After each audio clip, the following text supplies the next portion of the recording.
Hello everyone, welcome to my channel. If you are a newcomer, you know I'm an English teacher and teaching American English files. So today we are going to teach you American English File 4 and this lesson is 9A Part 2. So let's get started. If you haven't studied Part 1, as you can see here, truth and lies is the topic, so you can get back to my last video. And today I'm gonna start with this part, but a little bit different from last session, because today we have different vocabularies that we are gonna check them in a dictionary. And my dictionary is English to English, so you cannot understand them in Persian, but it's so much better than checking that in dictionary, Farsi dictionary, because it's going to be very easy to understand different vocabularies. So you know many vocabularies while you are checking your new one. For example, let me check this first vocabulary here. And the first is expenditure. And let me get back to the dictionary. Expenditure, expenditure.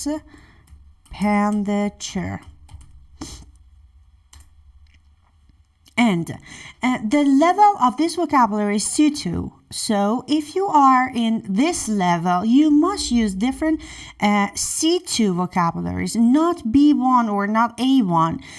So your focus must be on the level of this vocabulary. Expenditure is a higher one, so the total amount of money that a government or a person spends. It's part of a drive to cut government expenditure.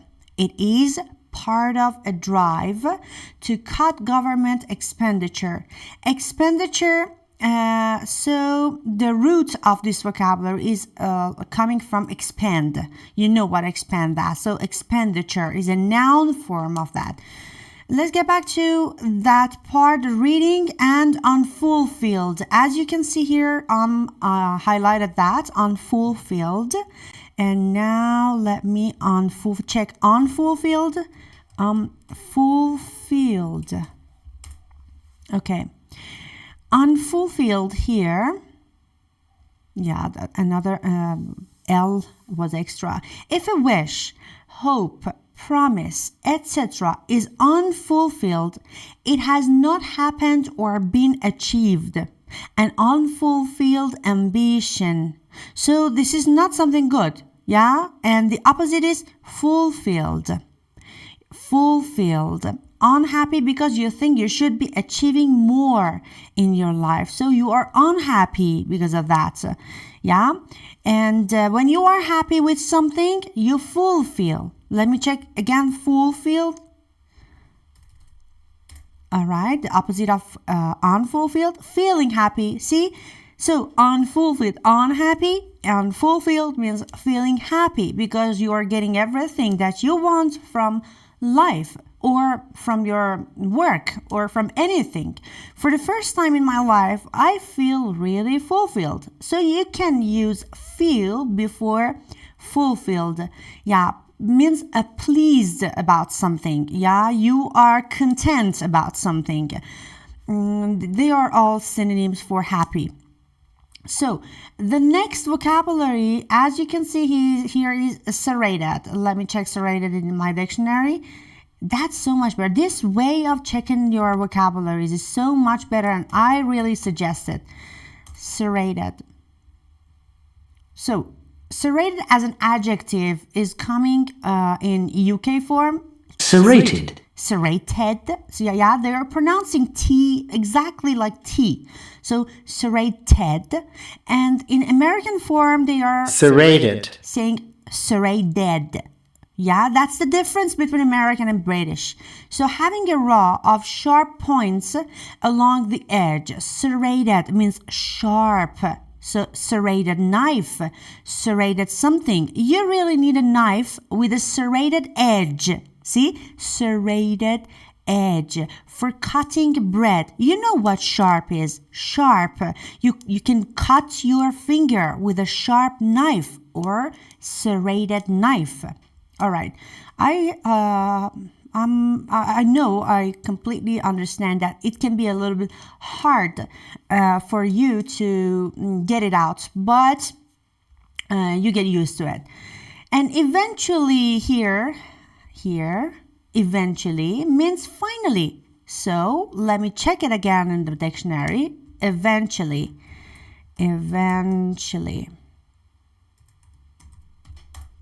All right. Eventually is a B2 word, means in the end. In the end, eventually, finally. Both are the same. So especially after a long time or a lot of effort, problems, so you can use eventually. You are telling this story. See, you are telling something and you are going to cut it short. So you say eventually or in the end. Let's see the examples here. Although she had been ill for a long time, it still came as a shock when she eventually died. It might take him ages, but he'll do it eventually. That's a good example here. You can say it might take him ages. Take age, but he'll do it eventually. Take age means takes a long time. You can bear it in your mind. This sentence can be bared in your mind and you can memorize it because it's a kind of good phrase. It might take him ages, but he'll do it eventually. All right. And next is set out. Set out. I wrote it before here. Set out means start something. Start something. So he started something like a cash box to recoup his cost. So here let's check a recoup here. Let me get back, zoom it out. Recoup. Okay. Let's check the pronunciation of that in UK. Recoup. Recoup. And check the pronunciation of that in American. Recoup. Recoup. Okay, both are the same. To get back money that you have spent or lost. To get back money means you can recover something. So let's see the example. It takes a while to recoup the initial cost, to recover, to get it back. Okay, to get back the money. The gambler recouped his losses in the next game. Recouped. So if you don't understand the definition like that, right here, for example, you've read it before and right now you don't understand what the meaning of recoup. But after that, you can read the examples. By reading examples, you'll understand the meaning of that far better. See, like this one, the gambler, you know who the gambler is, who bet at something. For example, you can, as an example, you are playing poker. So the gambler that is playing poker recouped his losses in the next game. Yeah, get back. The money got back. So recouped his cost, recovered, got back his cost. Attributed the underpayment to oversight. Attributed. Let's check attributed here. Attributed. Today I'm gonna teach everything in English, so don't look for a Persian one. Attributed. Attribute is a C2 word, a quality or characteristics that someone or something has. Organizational ability is an essential attribute for a good manager. Okay, attribute. If you don't understand, you can check your dictionary in Farsi. But today, no, I'm not doing that. And oversight, let's check oversight here. Oversight. Oversight, mistake made because of a failure to notice something. Oversight. Mistake made because of a failure. Mistake. So the synonym for that is mistake. Oversight. And error, blunder, slip, mix up. Okay? And that's it. So fall under. You fall under new management. What is fall under? So it's a phrasal verb. Fall under. Fall under. You fall under something means to suddenly drop onto the ground under something such as a bus or a train by accident. She fell under a bus and was killed instantly. Means fall. And now let's check the next one. He's economist, so you know what economist is that. And encircle means surrounded by something. Encircle. I don't check it right now, so you know what surrounded. I wrote it here. Surround. And solicited means ask for. Solicited. Solicit means you ask for something. And simple pitch here means you say something. Yeah, you say something. Solicited customers with a simple pitch. Means what? So you say something good in order to persuade your customers. Okay? Did you get it? Solicited customers with a simple pitch. You say something to persuade customers to buy something. All right. And now I see another one. There is another one. The last vocabulary here means till down to the penny. Down to the penny. It's a kind of idiom or kind of phrase here. That means with lots of attention or accuracy. Yeah, so he could tell, he could understand down to the penny just how honest his customers were.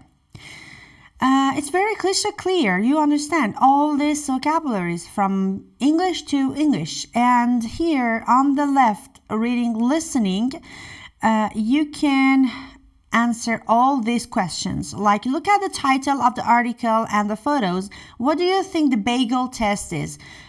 All right, I will go to the right. What is this one? This is a kind of bagel. Yeah, so what does bagel test mean? This one, bagel test. You can read all this part to understand what does bagel test mean. But if you are looking for the answer, I will show the answer key. As you can see, the bagel test showed how honest his customers were. So it's a kind of test that show people how much honest are they. What type of people or companies stole compared to those who didn't. It also looked at whether certain circumstances made people less honest.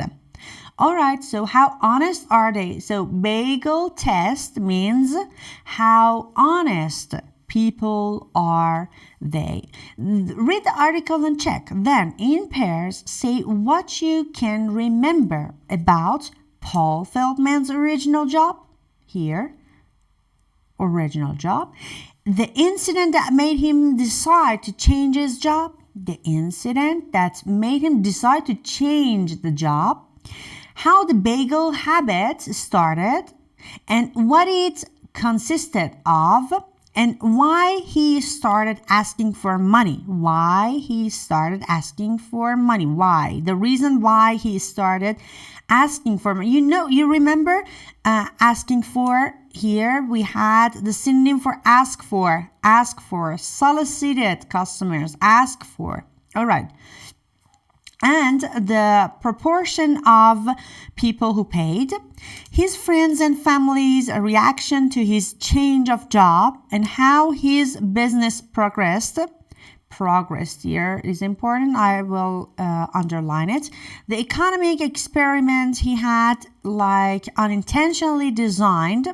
All right, and now let's see all the answers for that. But before you see the answer key, you must again get back to the reading and read it yourself and answer all this part. If you have the book, so it's very easy. But if you don't have the book, you can read it while I show it to you here like that. You can pause the video. Okay. And now the answer keys are here. Number 1 to 7.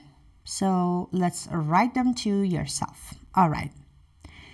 You are going to hear an economist talking about Paul Fletchman's experiment. Before you listen in pair, predict the answers to the questions. So you must forecast or predict the answers before listening to that. So number 1, let's check them together. Let me clean it here. All right, let's check number 1 to 6. What was the average payment rate? The average. Okay, A, B, or C? Let me clean them. Okay, and were smaller offices more or less honest than big ones? Number 3, how often has the cash box been stolen? Did people cheat more during good or bad weather? Did people cheat more or less at Christmas? Why? And who cheated more?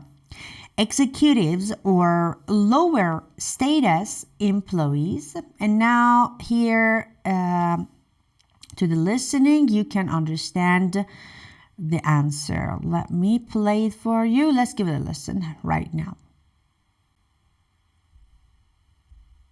5.6. When Paul Feldman started his business, he really thought that at least 95% of the people would pay for their bagels. This was presumably because that was the payment rate that he got in his own office. But, in fact, this rate wasn't representative at all. I mean, in his office, most people paid probably just because Feldman worked there himself, and they knew him personally, and probably liked him. So, when Feldman sold his bagels in other offices, he had to accept less. After a while, he considered that a company was honest if over 90% of the people paid. Between 80 and 90% was what he considered to be normal, the average rate. He didn't like it, but he had to accept it. It was only if a company habitually paid less than 80%, which luckily not many did, that he would feel he had to do something. First, he would leave a note, sort of giving them a warning. And then, if things didn't improve, he would simply stop selling there. Interestingly, since he started the business, the boxes he leaves to collect the cash have hardly ever been stolen. Obviously, in the mind of an office worker, to steal a bagel isn't a crime, but to steal the money box is. So, what does the bagel data tell us about the kind of offices that were not honest, the ones that didn't pay? Well, first of all, it shows that smaller offices are more honest than big ones. An office with 20 to 30 employees generally pays 3 to 5% more than an office with 2 to 300 employees. This seems to be because in a smaller community, people are more worried about being dishonest, probably because they would feel worse if they were caught. The bagel data also suggests that your mood, how you feel, affects how honest you are. For example, the weather is a really important factor. When the weather is unusually good, more people pay. But if it's unusually cold or rainy, fewer people pay.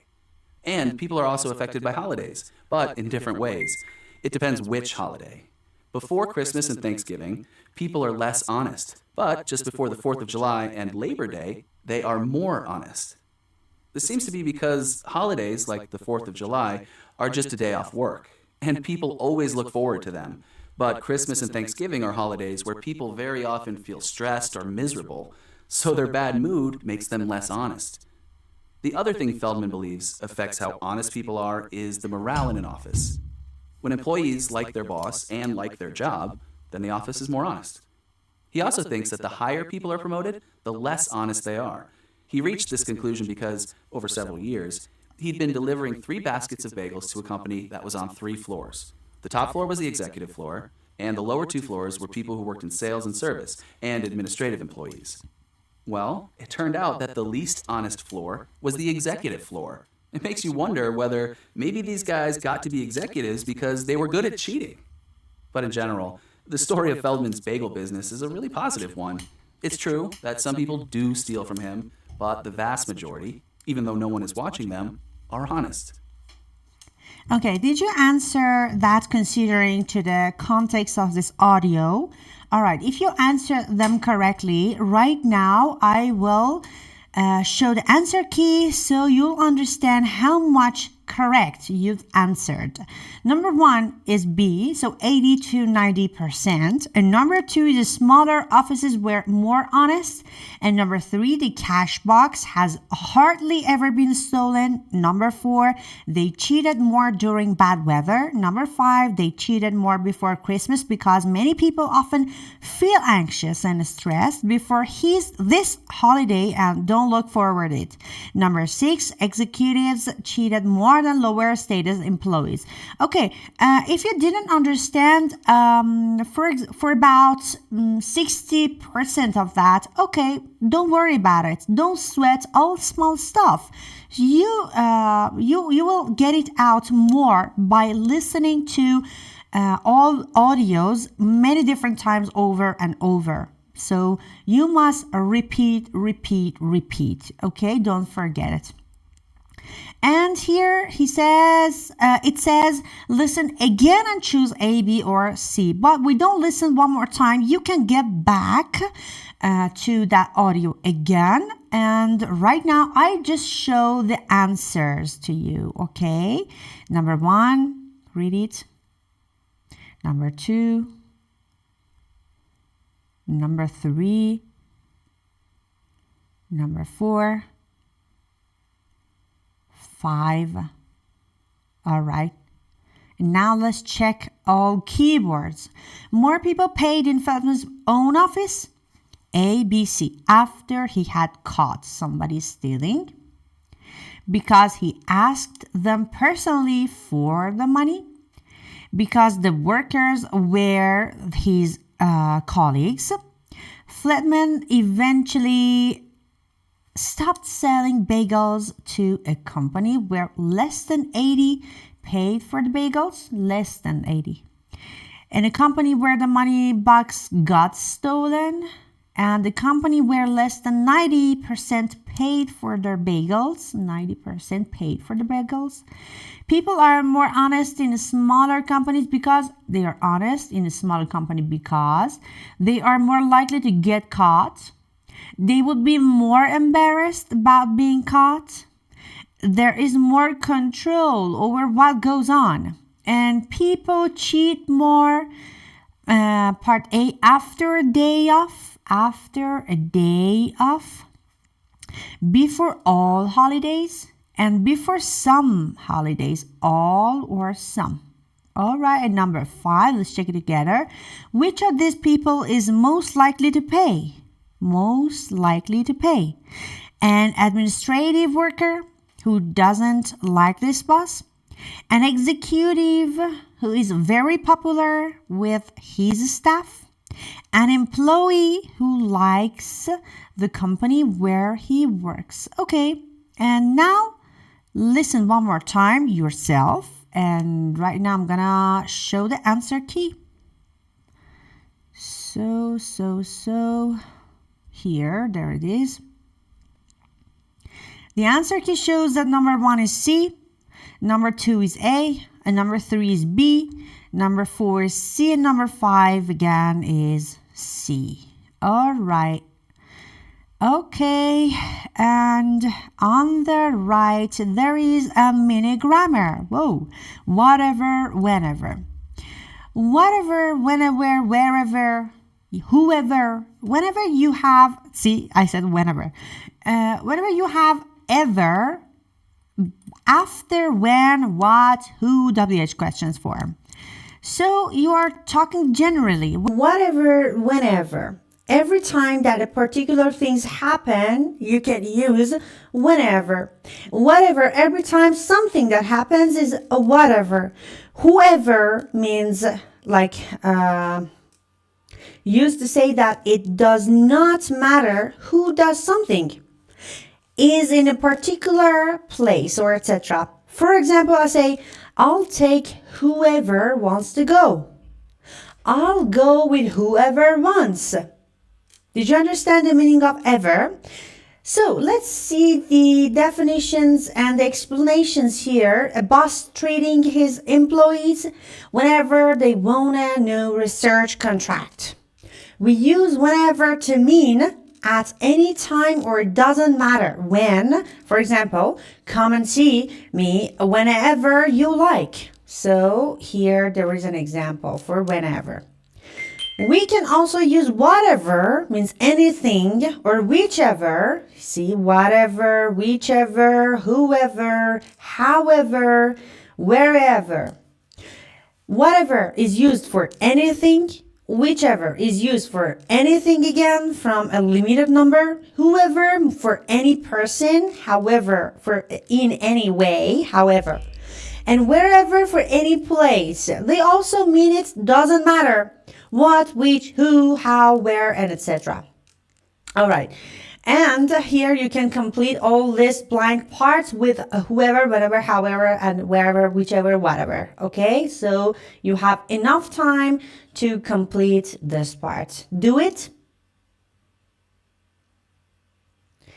All right, and we will go to the vocabulary part. And sorry, here there is the answer key for this exercise, number 1 to 6. Number 1 is wherever, number 2 is whoever, number 3 is whenever, number 4 is however, number 5 is whatever, and number 6 is whichever. All right, vocabulary is related to the business vocabularies. Look at some words from the Would You Pass the Bagel test article with a partner and say what they mean. Research means what? In charge of means what? Won a contract means what? Employees under new management and customers. Again, you have enough time to do it yourself. And now, see the answers, the definitions for each and every one of these vocabularies. The head. Who is the head? The person in charge of a company is the head.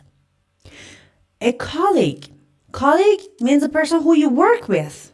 Yeah? So especially in a profession or a business. Employees.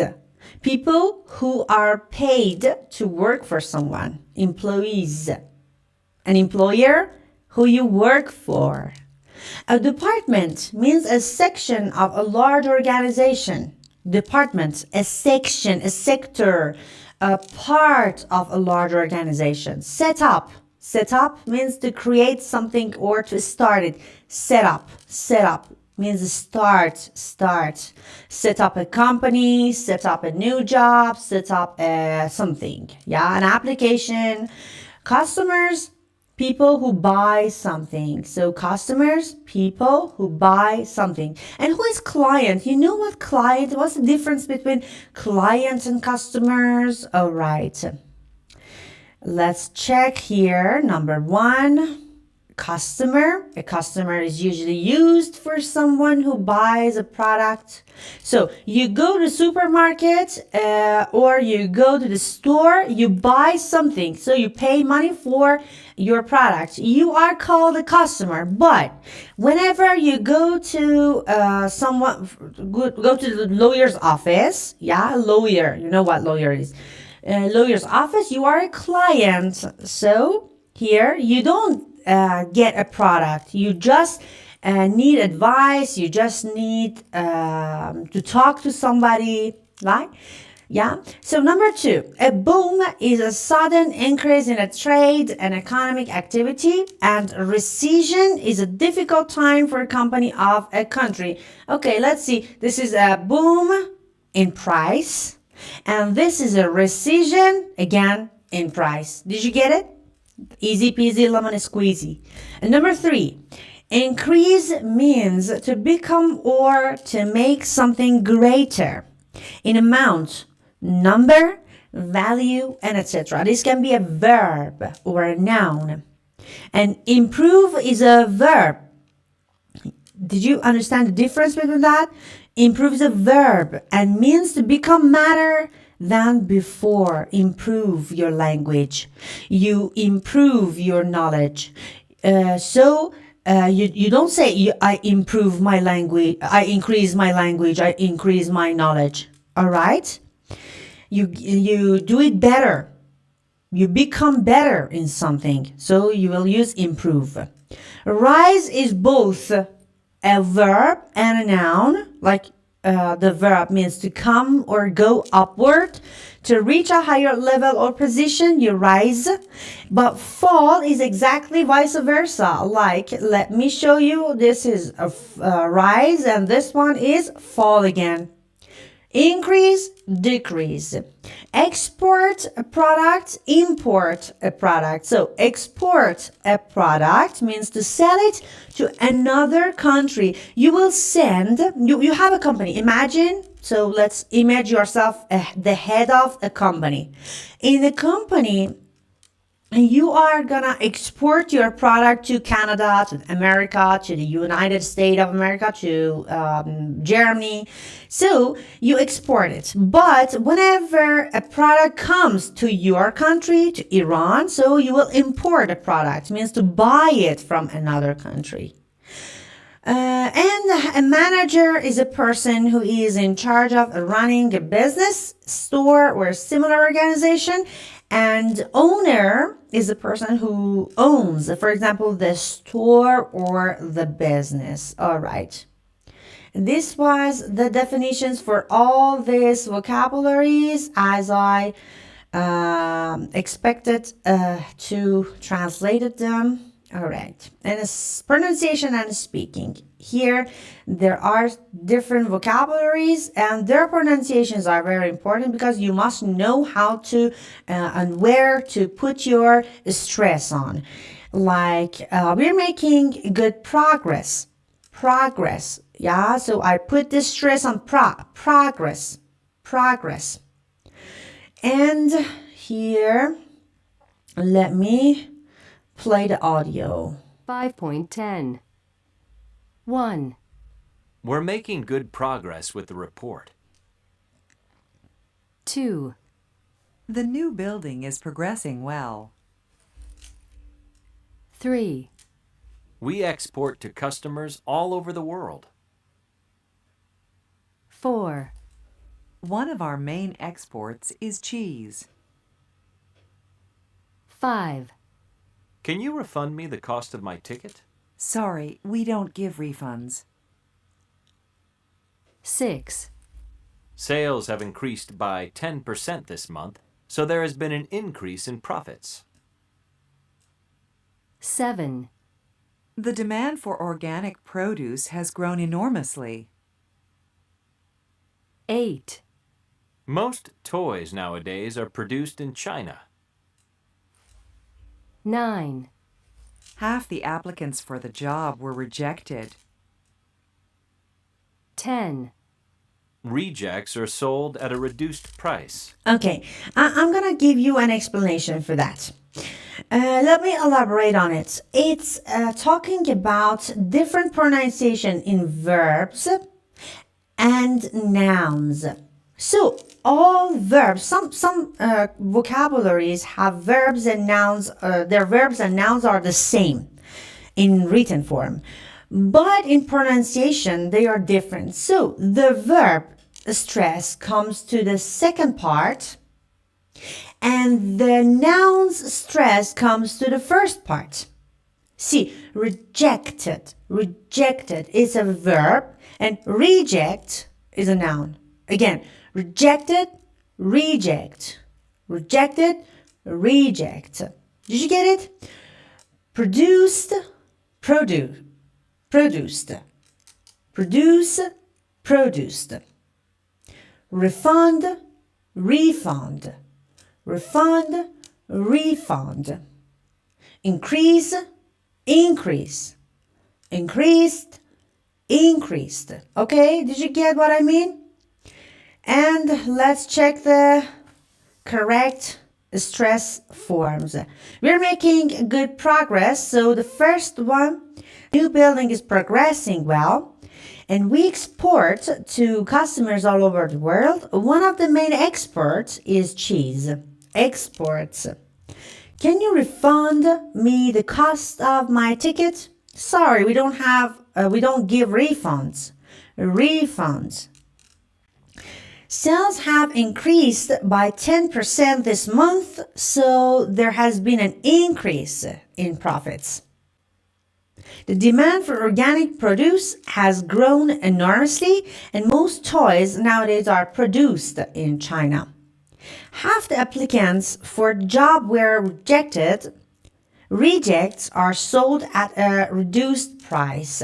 So that's the difference for pronunciation in verbs and nouns. And that's the end of this lesson. I hope you enjoyed this lesson because all of it was in English. And for next lesson, you must try hard and get back to the last video to understand more of it and then get to the next one. So have a good time and bye.